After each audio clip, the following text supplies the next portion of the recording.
Hello everyone, welcome to the Advanced Learning by RK Sir.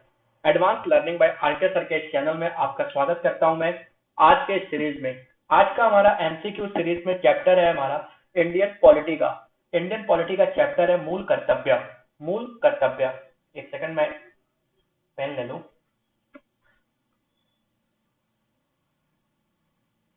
तो guys शुरू करते हैं आज के चैनल में। आज के इस लेक्चर में हमारा मूल कर्तव्य जिसको लेकर आ रहा हूं मैं, मेरा नाम है प्रखर मिश्रा। अगर आप हमारे चैनल पे नए हो तो चैनल को सब्सक्राइब कर लीजिए। अगर वीडियो अच्छे लगते हैं आपको तो यार वीडियो प्लीज लाइक किया करो आप लोग, ठीक है, जिससे हमें पता तो चले आपको वीडियो अच्छे लग रहे हैं या नहीं लग रहे हैं। अपने रिव्यू मतलब जरूर दिया करो, कमेंट से दो, लाइक से दो, कैसे भी आपको अपने रिव्यू देने हो आप हमें अपना रिव्यू जरूर दो। गाइस देखो ये बहुत छोटा टॉपिक है इसलिए इसके लेक्चर भी बहुत छोटे होने वाले हैं, ठीक है। बेसिकली हमें डिस्कस कहां से कहां तक करना है, पार्ट 4 डिस्कस करना है, उसमें भी आर्टिकल 51A डिस्कस करना है। पार्ट 4 और आपका आर्टिकल 51A डिस्कस करना है, ठीक है। तो अब हम जब इतना ही डिस्कस करना है तो इतना ही से हम चलते जाएंगे, ठीक है। तो गाइस देखते हैं आगे। अगर आपने आरके सर के थ्योरी लेक्चर नहीं लिए हैं तो प्लीज बिना थ्योरी लेक्चर के आप बिल्कुल मत इस लेक्चर को देखो, क्योंकि इससे क्या होता है कि आपका क्या होता है ना, कॉन्सेप्ट बिल्डअप नहीं हो पाता। जब आप थ्योरी लेक्चर देख के एमसीक्यू करते हो फुल कॉन्सेप्ट बिल्डअप होता है यार, ठीक है। सो गाइस प्लीज पहले आरके सर के थ्योरी लेक्चर करो फिर मेरे एमसीक्यू करो, ठीक है गाइस। लेट ना करते हो मैं शुरू करता हूँ। क्वेश्चन नंबर 1 हमारी स्क्रीन पर आ गया कि भारतीय संविधान में मूल कर्तव्यों को शामिल करने का विचार किस देश के संविधान से लिया गया है। तो देखो इसके पहले भी मैंने कई बार डिस्कस किया है, जैसे मैंने बैरो डिस्कस किए हैं कई बार कि हमने कौन कौन सी जगह से क्या क्या ले रखा है। तो यहाँ पर जो आंसर हो जाएगा आपका आ जाएगा, कहां से ले रखा है हमने मूल सिद्धांत, हमने ले रखा है रशिया से। रशिया से हमने क्या ले रखा है, मूल कर्तव्यों का सिद्धांत। क्या ये हमारे संविधान का हिस्सा था? नहीं, ये हमारे संविधान का हिस्सा नहीं था।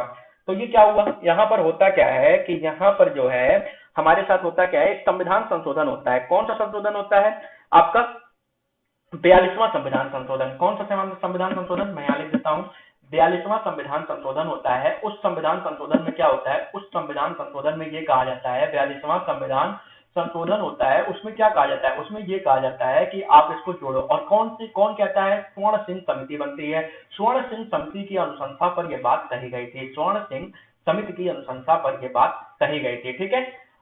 गाइस देखो यहाँ पर स्वर्ण सिंह कमेटी की अनुशंसा से कहा गया तो जुड़ा कहां पर, ये हमारे भाग 4A में, और आर्टिकल जो था वो 51A था, इसमें आकर के जुड़ता है। अब हम देख लेते हैं कि हमारे संविधान में आयरलैंड से क्या क्या लिया गया, कहां कहां से क्या क्या लिया। जैसे इसमें देखो सब सारी चीजें दे रखी है ना कि किस किस देशों से क्या क्या लिया। तो ऑस्ट्रेलिया से हमने, आयरलैंड से हमने क्या लिया है। आयरलैंड के संविधान से अगर हम बात करें तो आज हमने यहाँ से सीखा है कि राज्यसभा के राज्य के नीति निर्देशांक, यानी देखो डीपीएसपी। डीपीएसपी पहली चीज क्या सीखा है, डीपीएसपी कहां से लिया है, आयरलैंड से।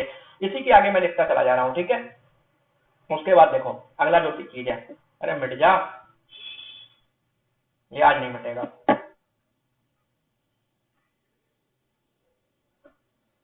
नहीं मिटेगा आज, तो मैं देखता हूँ, मिटेगा तो जरूर, आज नहीं मिटेगा, छोड़ दो। तो गाइस देखो यहाँ पर जब हम आते हैं तो यहाँ पर क्या होता है कि हमारा जो है आयरलैंड से हमने क्या लिया, राज्य के नीति निर्देशक सिद्धांत लिया। दूसरा क्या लिया, राज्यसभा में सदस्यों का मनोनयन या नामांकन। राज्यसभा में सदस्य जो मनोनीत किए जाएंगे वो कैसे मनोनीत होंगे, राज्यसभा में सदस्यों का मनोनयन लिया हमने, यहाँ से सदस्यों का मनोनयन लिया। और ब्रिटेन से हमने क्या ले रखा है, ब्रिटेन से तो हमने समझो अपने संविधान की बहुत सारी चीजें, जैसे आपकी संसदात्मक कार्य प्रणाली, मंत्रालय वाली व्यवस्था, ये सारी चीजें ले रखी है, ठीक है। ऑस्ट्रेलिया से हमने क्या ले रखा है, ऑस्ट्रेलिया के संविधान से हमने ले रखा है बिल्कुल समवर्ती सूची ले रखी है। क्या, समवर्ती सूची। समवर्ती सूची मतलब क्या होता है, इसमें राज्य और केंद्र दोनों कानून बनाएंगे। अगर राज्य और केंद्र में विवाद होता है तो केंद्र का कानून जो होगा वो सर्वोपरि माना जाएगा, ठीक है। उसके बाद अमेरिका से हमने ले रखा है दोनों सदनों के संयुक्त बैठक का प्रावधान, जो राष्ट्रपति बुलाते हैं आर्टिकल 108 के तहत, ठीक है। तो गाइस देखते हैं हमारा अगला क्वेश्चन। अगला क्वेश्चन कह रहा है, निम्नलिखित में से कौन सी एक समिति थी जो मूल कर्तव्य को 1976 में सम्मिलित कराई थी। तो देखो यहाँ पे जो क्वेश्चन पूछ रहा है वो ये पूछ रहा है कि कौन सी समिति थी जिसने जो है इसको शामिल कराया। तो मैंने आपको बताया स्वर्ण सिंह समिति थी। और इस समिति की अनुशंसा पर कितने मौलिक कर्तव्य जुड़े थे, 10 मौलिक कर्तव्य जुड़े थे। कितने मौलिक कर्तव्य, 10 मौलिक कर्तव्य। सॉरी, इस समिति की अनुशंसा पर 8 मौलिक कर्तव्य जुड़े थे, माफ करना 8 मौलिक कर्तव्य थे, 8 मौलिक कर्तव्य, किंतु संसद ने इसमें 2 मौलिक कर्तव्य और जोड़ा और 42वें संविधान संशोधन 1976 द्वारा इसमें 10 मौलिक कर्तव्य डाले। कितने मौलिक कर्तव्य? 10 मौलिक कर्तव्य। स्वर्ण सिंह समिति ने कितना कहा था? 8 कहा था। याद रखना, ये क्वेश्चन एक बार पूछा हुआ है कि स्वर्ण सिंह समिति जो थी उसने कितने मौलिक अधिकारों की बात की थी? उसने केवल और केवल 8 मौलिक अधिकारों की बात की थी। ये जानकारी के लिए बता रहा हूं, एकदम अच्छे से पॉइंट टू पॉइंट नोट करते चलना। और सबसे बड़ी चीज देखो, एक चीज और, खैर ये आगे भी क्वेश्चन आएगा तब बताऊंगा। निम्नलिखित में से किस संविधान में मूल कर्तव्यों को अंतः स्थापित किया गया? देखो अब क्या रहा है, किस संविधान में नहीं, किस संविधान नहीं होगा, ये संविधान संशोधन होगा, यहाँ पर संशोधन होगा। किस संविधान संशोधन में मूल कर्तव्यों को अंतः स्थापित किया गया था, क्वेश्चन ये पूछा है। तो यहाँ पर आंसर हमारा जो हो जाएगा वो आंसर हो जाएगा, देखो एसएससी का क्वेश्चन है ये, ठीक है, तो ये हमारा हो जाएगा 1976 के संविधान संशोधन में हमारे भाग में 4A में जोड़ दिया गया, 4A में जोड़ दिया गया, ठीक है, आर्टिकल 51A, ठीक है। और इसके बाद देखो 10 तो अभी मैंने बताया था, अब 11वां संविधान संशोधन जो था वो भी जोड़ता है, कैसे? 86वां संविधान संशोधन होता है। कौन सा संविधान संशोधन? 86वां संविधान संशोधन होता है। और इसमें होता क्या है कि 11वां मूल कर्तव्य 2002 में जोड़ दिया जाता है, 2002 में। और ये है क्या? ये आगे अभी क्वेश्चन में सब मिलेगा यार, डिस्कस करते हैं अगला क्वेश्चन। मौलिक कर्तव्यों को निर्धारित किया गया है। अब देखो वही सारे क्वेश्चन है यार, जो मैंने एक कॉन्सेप्ट बताया ना, स्वर्ण सिंह समिति, देखो पॉइंट देखो, यहां पर आप लिखो मूल कर्तव्य, ठीक है, मैं बता देता हूं, एक नोट्स भी आपका यहीं तत्काल शॉर्ट नोट्स बन जाएगा। स्वर्ण सिंह समिति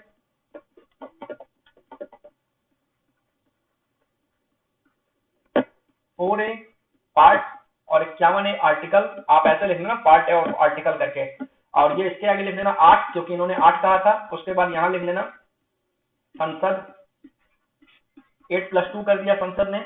उसके बाद फिर लिख लेना 86वां संविधान संशोधन, 10+1, ठीक है। इस तरह से चीजें चली थी। अगला क्वेश्चन देखते हैं। 42वें संविधान संशोधन के 10 आचार आदर्शों को कुछ नाम से जानते हैं। देखो ये बीपीएससी 2002 का सवाल है। क्या कह रहा है कि 42वें संविधान संशोधन के 10 आचार आदर्शों को किस नाम से जानते हैं? तो वो हमारे होते हैं मूल कर्तव्य होते हैं, मौलिक कर्तव्य होते हैं, ठीक है। क्या होते हैं हमारे? मौलिक कर्तव्य या मूल कर्तव्य होते हैं, ठीक है। उसके बाद क्या कह रहा है कि अगला क्वेश्चन क्या कह रहा है कि देखते हैं हमारा अगला क्वेश्चन। अगला क्वेश्चन क्या कह रहा है? 1676 में 42वें संशोधन द्वारा संविधान में नागरिकों के लिए कितने मौलिक कर्तव्य निश्चित किए गए थे? तो 1976 में 42वें संविधान संशोधन के द्वारा कितने? 10, क्योंकि देखो 8 तो इस समिति ने कहा था, 8 तो इस समिति ने कहा था, 10 तो निर्धारित कर दिया संसद ने, और 11 कब हो गया? जब आपका हो गया 86वां संविधान संशोधन वर्ष 2002। अगला क्वेश्चन हमारी स्क्रीन पर, भारतीय संविधान के मूल कर्तव्य कब समाविष्ट किए गए? देखो वही चीज है जो मैंने आपको एक चार्ट बनवाया ना, फ्लो चार्ट, बस उसी पर चलते जाओ। अब इसका आंसर क्या दोगे आप? 1976 हो जाएगा, सिंपल सा आंसर। संविधान के किस भाग में मूल कर्तव्य को जोड़ा गया है? तो मैंने आपको अभी बताया पार्ट 4A, पार्ट 4A है, और जिसमें आपका मूल कर्तव्य को जोड़ा गया है। संविधान संशोधन कौन सा है? संविधान संशोधन 42वां, और किसके समिति पर? स्वर्ण सिंह समिति पर। भारतीय संविधान में मौलिक कर्तव्यों की सूची निम्नलिखित में से किस भाग में जोड़ी गई? अब देखो यहाँ पर पार्ट का 4A नहीं दिया है, सॉरी यहाँ पर पार्ट 4A नहीं दिया है, यहाँ पर पार्ट कितना दिया है? 4 दिया है। तो यहाँ पर जैसा ऑप्शन वैसे हम, जैसा देश वैसा भेष, तो हमें पार्ट 4 चूज करना पड़ेगा, ठीक है। लेकिन यहाँ देखो बेसिकली है क्या कि पार्ट 4 में एक नया चैप्टर जोड़ा गया था यार, पार्ट 4A बना था, ठीक है। तो ज्यादा सुफिशिएंट आंसर होना चाहिए पार्ट 4A, लेकिन जब ऑप्शन में ही नहीं है तो हमें पार्ट 4 लगा करके आना पड़ेगा, ठीक है। चलते हैं अगला क्वेश्चन। भारत के संविधान के किस अनुच्छेद में मौलिक कर्तव्य की चर्चा की गई है? ये भी मैंने आपको बता दिया। क्या बता दिया? Article 51A। आर्टिकल 51A क्या कहता है आपका? भारतीय संविधान के मौलिक कर्तव्यों की बात करता है। आर्टिकल 50 क्या कहता है? आर्टिकल 50 देखो यहाँ पर ऑप्शन दे रखा है आर्टिकल 50 के बारे में। तो आर्टिकल 50 पहली बात आएगा कहाँ? डीपीएसपी में आएगा। तो डीपीएसपी में आर्टिकल 50 कहता क्या है, ये तो आप लोग मुझे बताएंगे ना फटाफट। तो डीपीएसपी में आर्टिकल 50 जो कहता है वो ये कहता है कि कार्यपालिका और न्यायपालिका का पृथककरण हो जाएगा। 50 क्या कहता है? कार्यपालिका और न्यायपालिका के पृथककरण के बारे में। और उसके बाद 49 है, तो 49 क्या कहता है कि हम क्या करेंगे? राष्ट्रीय महत्व के स्मारकों, स्थानों और वस्तुओं का संरक्षण करेंगे, ठीक है। उसके बाद देखते हैं हमारा अगला क्वेश्चन, वर्तमान में कुल कितने मूल कर्तव्य हैं? अब देखो शब्द पे ध्यान देना यार, ये देखो वर्तमान, ये चीज देखो, एक शब्द ने आंसर बदल दिया। वर्तमान में कुल कितने मूल कर्तव्य हैं? तो 11 हो जाएंगे। वर्तमान में कितने हो जाएंगे? 11 हो जाएंगे, ठीक है। आपके 11 मूल कर्तव्य हो जाएंगे। कितने मूल कर्तव्य? 11 मूल कर्तव्य, ठीक है। तो अब गाइस अगला क्वेश्चन देखते हैं स्क्रीन पे। किस संवैधानिक संशोधन अधिनियम द्वारा संविधान में मूल कर्तव्यों को सम्मिलित किया गया? तो ये भी मैंने आपको बता दिया कौन सा संविधान संशोधन था, 42वां संविधान संशोधन 1976। कहा गया? 42वां संविधान संशोधन 1976 करके स्वर्ण सिंह समिति की अनुशंसा पर जोड़ दिया गया था इसको। ठीक है, और फिर अब देखते हैं अगला क्वेश्चन। अगला क्वेश्चन हमारी स्क्रीन पर आपका क्या कह रहा है कि मौलिक कर्तव्यों को संविधान में सम्मिलित किए जाने का प्रयोजन है मौलिक अधिकारों के दुरुपयोग पर रोक, ये रोग नहीं रोक होगा, रोक, मौलिक अधिकारों को और अधिक सबल बनाना, विनाशक और असंवैधानिक गतिविधियों को नियंत्रित करना, कार्यपालिका की बढ़ती शक्तियों पर नियंत्रण करना। तो देखो ये हो जाएगा विनाशक एवं असंवैधानिक गतिविधियों को नियंत्रित करना। क्यों? क्योंकि देखो इसमें होता क्या है, इसमें हमें कहा जाता है कि हमें संविधान का पालन करना है, आदर्शों का पालन करना है, संप्रभुता को बनाए रखना है, सद्भाव और भाईचारे को बढ़ावा देना है, वैज्ञानिक और सद्स्वभाव विकसित करना है, सार्वजनिक संपत्ति की सुरक्षा करनी है। इस तरह की चीजें जब कही जाती है तो जाहिर सी बात है यार, ये क्या कर रहा है, विनाशक एवं असंवैधानिक गतिविधियों को नियंत्रित कर रहा है। अगला क्वेश्चन स्क्रीन पर, संविधान में उल्लेखित मौलिक कर्तव्य किसके लिए हैं? देखो ये क्वेश्चन बहुत अच्छा आ गया यार। स्क्रीन पे क्या कह रहा है, संविधान में मौलिक कर्तव्य किसके लिए हैं? तो हम लोग क्या करते हैं, ऑप्शन लगा कर आते हैं, क्या सभी व्यक्तियों के लिए। अधिकतर लोगों ने ये ऑप्शन लगाया है इसमें, ठीक है, क्योंकि देखो यहाँ पर गैर नागरिक हो नहीं सकता, केवल केंद्रीय हो नहीं सकता, बच्चे दो ऑप्शन लोग लगा देते हैं सभी व्यक्तियों के लिए, लेकिन सभी व्यक्तियों के लिए नहीं है, वो केवल भारत के नागरिकों के लिए है यार। इस चीज को ध्यान दो, ये केवल भारत के नागरिकों के लिए है, ये सभी व्यक्तियों के लिए तो है ही नहीं, ये केवल और केवल भारतीय नागरिकों के लिए है। ठीक है, अगला क्वेश्चन, मौलिक कर्तव्यों की अवहेलना करने वाले को दंड देने की व्यवस्था है? दंड देने की व्यवस्था नहीं है, कुछ विशेष मामलों में दंड देने की व्यवस्था है, अधिनियम बना करके दंड देने की व्यवस्था है। तो ये हो जाएगा आपका क्या कहते हैं आंसर, इसका आंसर हो जाएगा दंड देने की व्यवस्था नहीं है। क्यों? क्योंकि देखो मैं आपको यही चीज बताने वाला था कि देखो यहाँ पर क्या है, ये गैर न्यायोचित है, मतलब इसके लिए आप न्यायालय नहीं जा सकते। जैसे राज्य के नीति निर्देशक तक तो मैंने बताया कि वो आपका क्या है, विषय राज्य का है, राज्य के पास व्यवस्था रहेगी, राज्य व्यवस्था करेगा, नहीं राज्य के पास व्यवस्था है, राज्य कोई व्यवस्था नहीं कर सकता है। उसके लिए आप हाई कोर्ट या सुप्रीम कोर्ट जाओगे तो आपका क्या हो जाएगा, मामला रद्द माना जाएगा। और जहां पर ऐसी स्थिति उत्पन्न हो जाए, कैसी स्थिति उत्पन्न हो जाए भाई, देखो वो भी बता देता हूं मैं, ये भी एक बहुत इंपॉर्टेंट पॉइंट है। जहां पर कोई ऐसी स्थिति उत्पन्न हो गई कि ये है भाई साहब मौलिक अधिकार, ये भाई साहब राज्य के नीति निर्देशक तक, तो ये दोनों लोग लड़ने लगे, तो यहाँ पर क्या हुआ, हम दो और एक आदमी ये है, सॉरी एक आदमी ये है, ये कहता है साहब ऐसा है कि हमारे यहाँ मौलिक अधिकार में दिया है ये चीज, और ये राज्य के नीति निर्देशक तत्व में नहीं दिया है, तो ये साहब हमें नहीं दे रहे हैं। तो यहाँ पर बात क्या हो जाती है कि अगर राज्य के नीति निर्देशक तत्व और मौलिक अधिकार सेम बात पे लड़ रहे हैं तो मौलिक अधिकार छोटा पड़ जाएगा आपका और राज्य के निर्देशक तत्व जीत जाएंगे। ठीक है, कौन जीतेगा, डीपीएसपी जीतेगा। सो गाइस अगला क्वेश्चन, भारत के प्रत्येक नागरिक का कर्तव्य होगा कि प्राकृतिक पर्यावरण का संरक्षण एवं सुधार। उपरोक्त कथन भारत के संविधान में किस अनुच्छेद में है, ये किस अनुच्छेद में है? तो जाहिर सी बात है यार, देखो यहाँ पर तो आपको क्या लग रहा है, आर्टिकल 51 है। क्यों? क्योंकि आप पढ़ रहे हो मूल कर्तव्य पढ़ रहे हो आप, और मूल कर्तव्य में आपको पता है कि हम एक ही आर्टिकल से डिस्कस करते हैं और वो आर्टिकल हमारा क्या है, 51A है, इसलिए आपने तुरंत उठाया और ऑप्शन लगा दिया। तो ये 51A यहाँ तो सही हो गया, लेकिन जब ये क्वेश्चन में टेस्ट में दूंगा ना, टेस्ट में, तो फिर आपको मजे आ जाएंगे भाई, तब देखूंगा आप कितने आंसर कर रहे हो। अगला क्वेश्चन, निम्नलिखित में से कौन सा एक मौलिक कर्तव्य नहीं है? राज्य का आज्ञा पालन, कानून का आज्ञा पालन, समाज का आज्ञा पालन या करों की अदायगी। तो निम्नलिखित में से कौन सा ऐसा है जो मूल कर्तव्य नहीं है? तो देखो भैया, मूल कर्तव्य की बात मैंने आपको बता दूं, राज्य का आज्ञा पालन तो हमें करना ही करना है, सरकार की बात तो माननी ही माननी है, कानून का भी आज्ञा पालन करना है, बिल्कुल करना है, समाज का भी आज्ञा पालन करना है, बिल्कुल करना है। करों की अदायगी मूल कर्तव्य नहीं है, लेकिन हाँ ये है कि मतलब हमें क्या करना है कि हमारे मूल कर्तव्य में शामिल नहीं है ये, लेकिन सरकार इसके लिए हमसे कहती है और इसके लिए कानून भी व्यवस्था भी है। ठीक है, तो ये हमारा मूल कर्तव्य नहीं है करों की अदायगी। निम्नलिखित में से कौन सा एक मौलिक कर्तव्य नहीं है? अगला क्वेश्चन फिर ऐसा ही आ रहा है। तो अगला क्वेश्चन जो आ रहा है, ये देखो बहुत अच्छा क्वेश्चन है यार, संविधान का पालन करना। संविधान का पालन करना है, देश की एकता और अखंडता की रक्षा करना ये भी है, सार्वजनिक संपत्ति को सुरक्षित करना ये भी है, धर्मनिरपेक्षता का पालन करना ये हमारे मौलिक कर्तव्य में नहीं लिखा गया है। लेकिन हमारे मूल अधिकार में तो लिखा है ना यार कि ये सबका अपना अपना अधिकार है, मूलाधिकार में तो लिखा है ना, मूलाधिकार में तो ये बात लिखा है, आर्टिकल 25 से 28 याद करो, 25 से 28 में क्या दे रखा है, यही दे रखा है ना, सबको अपने अपने धर्म की पालन करने, प्रचार करने, उसके लिए संस्थान बनाने की स्वतंत्रता है हमारे देश में। ठीक है, अगला क्वेश्चन, निम्नलिखित में से भारत में मौलिक कर्तव्य कौन सा नहीं है? न्यायपालिका में कार्यपालिका का पृथक्करण, हमारी मिली जुली संस्कृत समृद्ध विरासत को संरक्षित करना और महत्व प्रदान करना, बच्चों के लिए मुफ्त शिक्षा और अनिवार्य शिक्षा, छुआछूत की परंपरा को समाप्त करना। तो मौलिक कर्तव्य कौन सा है, सॉरी नहीं है, मैंने पढ़ दिया कौन सा है, तो ये हो जाएगा हमारी मिली जुली संस्कृत को। क्योंकि देखो न्यायपालिका से कार्यपालिका का पृथककरण कहां पर दे रखा है, ये आपका दे रखा है आर्टिकल 50, मैंने आज ही बताया है। DPSP, DPSP article 50, article 50 DPSP, DPSP article कितना, 50 नंबर, 50 नंबर आर्टिकल है, ठीक है। अब देखते हैं आगे, आगे क्या कह रहा है कि क्या कहते हैं, अगला क्वेश्चन देखते हैं।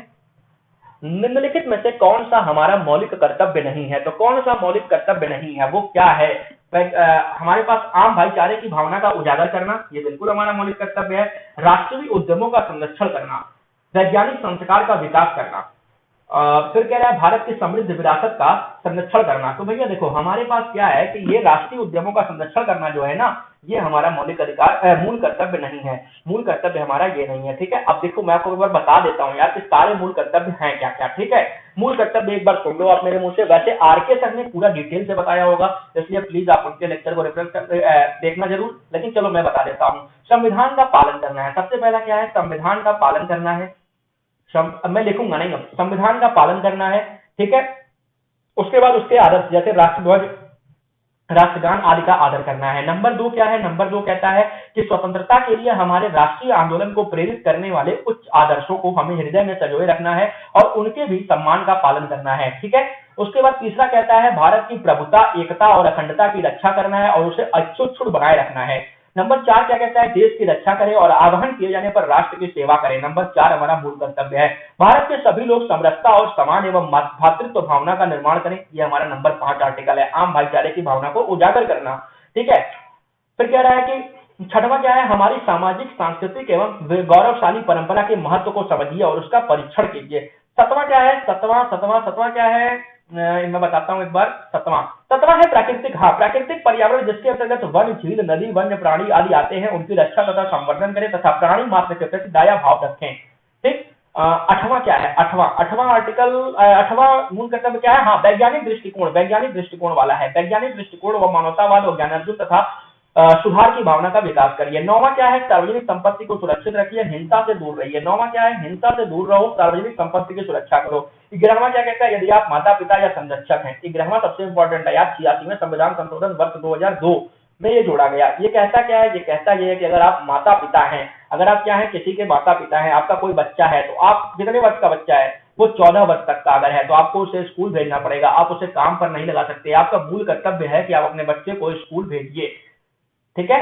सो गाइस देखो हमारा ये था आज का लेक्चर, ठीक है, और आज के इस लेक्चर में बस इतना ही डिस्कस करना था हमें।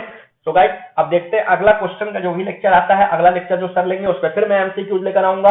आप लोगों को वीडियो कैसा लग रहा है इसके लिए प्लीज आप लोग बताना, और कोई भी डाउट होता है तो इस व्हाट्सएप नंबर पर आप मुझे व्हाट्सएप कर सकते हैं।